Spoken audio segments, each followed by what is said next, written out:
Surgery নিয়ে কেউ প্রশ্ন করুক, আমি চাই না, বললেন সেমন্তী সৌমি। বর্তমান সময়ের জনপ্রিয় অভিনেত্রী ও মডেল সেমন্তী সৌমি। নাটকে অভিনয়ের পাশাপাশি মডেলিংয়েও নিয়মিত তিনি।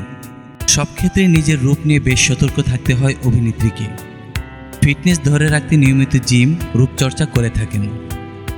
কিন্তু নানা সময় নিন্দুকের আলোচনার মুখে পড়েন এই অভিনেত্রী।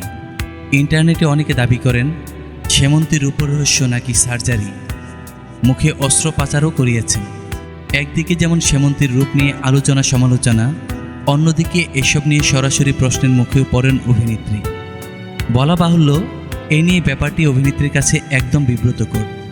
সেমন্তী কি সার্জারি করিয়েছেন, প্রশ্নের মাঝে এসবই থাকে সবচেয়ে বেশি। তাই তো সেমন্তী এ ধরনের প্রশ্নের মুখে পড়তে খুব বিব্রত বোধ করেন। এ নিয়ে সেমন্তী বলেছেন, আমাকে সবচেয়ে বেশি জিজ্ঞাসা করা হয় তুমি কি সার্জারি করিয়েছ, এটাই আমি শুনতে চাই না। আবার অনেকে জিজ্ঞাসা করে তোমার ফেস কি ন্যাচারাল নাকি তুমি অন্য কিছু করেছ। তবে হরহামেশাই এই নিয়ে নানা প্রশ্নের মুখে পড়তেন সেমন্তী। এর আগে অভিনেত্রী বলেছিলেন তিনি প্লাস্টিক সার্জারিতে বিশ্বাসী নন। তার কথায়, প্লাস্টিক সার্জারি বলতে আমরা সাধারণত বুঝি পুরো চেহারার পরিবর্তন। আমাদের দেশের অনেকেই এটা করেছেন। আমার মতে মুখের অস্ত্রোপচার করে কোনো লাভ নেই, কারণ সবার চেহারা একই রকম দেখতে হয়ে যায়।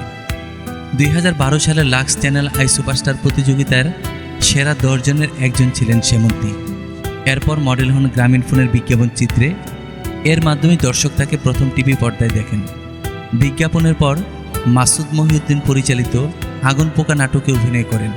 এরপর প্রহর, রাফম্যান, দ্য মাস্টারপিস, গৃহবধূ সহ বেশ কিছু নাটকে অভিনয় করেন।